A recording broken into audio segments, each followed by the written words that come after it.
Hey, what's up, YouTube? I'm Jennifer, and you are listening to Odd Talk with the Odd Duck. So, today we are going to chat a little bit about signs and synchronicities. Woo, right? So, what do these words kind of conjure up for you? I know for me, I always think of like the movie scenes where the main character's like standing outside and he's like, "Give me a sign!" And then it just starts pouring rain. Yeah. Well, anyways, signs and synchronicities, in my personal experience, aren't always that dramatic, although sometimes they are. So I just wanted to share a couple stories with you about times that I've kind of found direction from a higher power or higher self or whatever you want to call it. I don't get real specific about that kind of thing. So I have a couple different stories. So the first one is a while back.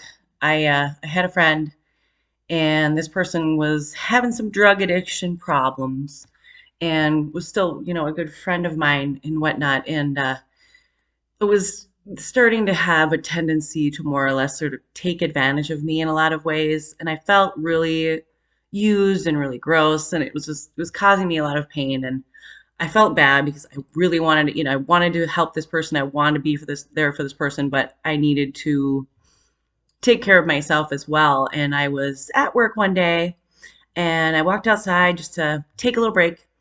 And there's a man who was doing landscaping around the building.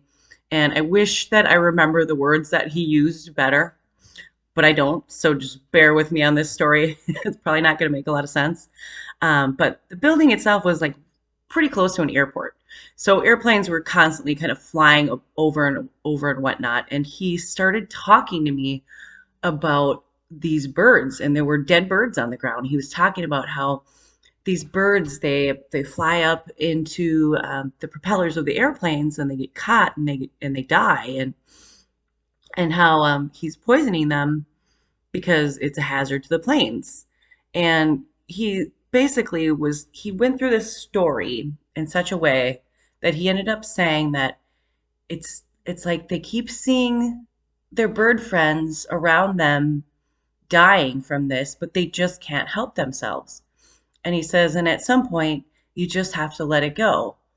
And it was coming from this complete stranger who knew nothing about me. We were not talking about anything. I simply asked him about the birds.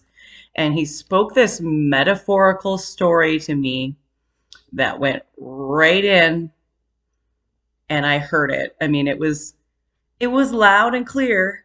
The message was there, but it also like pretty soft and gentle, at the same time. And I walked inside, and I was just kind of in this utter disbelief of like, yeah, I need to let this go. This person is not going to make changes just because I'm doing something, to try and aid them. And I think that kind of thing is really cool. And the reason that, I mean, I've always been really in tune with that kind of thing, but I always say that there's magic in the ordinary, and that's one of the reasons that I believe that is because these messages just they're right there.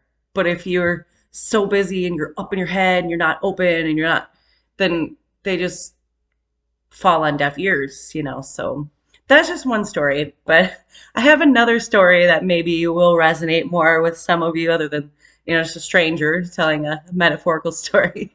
So, this was quite a few years ago. I was in the midst of kind of trying to make some decisions in life, and I was having a hard time doing that.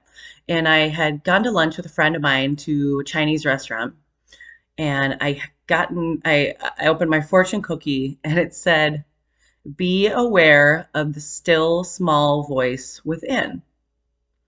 And I stuck it in my purse, and I was like, "Oh, yeah, okay, that's a good one, you know." And a couple weeks later, we went to I was at another Chinese restaurant for whatever reason, and I got the same fortune cookie. Well, the story doesn't end there because apparently I was not listening clearly enough. And so I was at Barnes and Noble. I remember it. It was an evening and I was at Barnes and Noble. I was just kind of browsing around the books because I love to do that. And I was in sort of that metaphysical area of the bookstore. And I was just kind of looking and, pulling, and this book literally jumped off the shelf. And it was called The Still Small Voice. And I can't remember who wrote it. Echo something or other. But I just kind of looked at it and I started laughing. It's like, okay. So I read that book, and it's a great book. It really it said a lot of things to me. I think that we do have a tendency to drown out that voice very easily if we're not careful, and it's because it's so small. It's so subtle, and these signs and synchronicities. They're either some higher power bringing them to us, or they are that very still small voice inside of us seeking them out in order to help us. And which one it is, does it really matter? No, it doesn't matter. I think the important part is just kind of like being being available and being present in your surroundings. Like, our day-to-day lives get so hectic, and there's all these things coming at us all the time, and it's so easy to miss these tiny little things, whether it's a license plate, or it's something on the back, or it's a sign on the back of someone's car. Like, I know people like to use the one, if you can see, if you can't see my mirrors, I can't see you. That sort of thing. These things are everywhere, and it's just, I think it's really cool.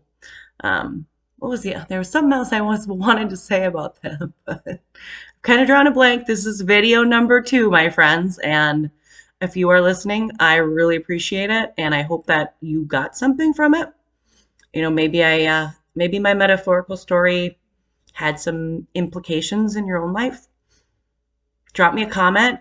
Make sure to smash the like button, subscribe. I'd love it. I want to share as many of these strange and random stories with you as possible, because I think that's kind of my message. For those of you who know anything about astrology, my chart is so perfectly aligned for this, like, practical mystic knowledge. I'm a triple. I have a stellium and Virgo in my 12th house. So you're taking all this practical Virgo stuff and you're putting it in Neptune's house and in Pisces house, and to me it just seems really ironic that that is sort of the thing that I always go towards. So you will hear me talk a lot about there being magic in the ordinary, and that's all I have for today. Peace out.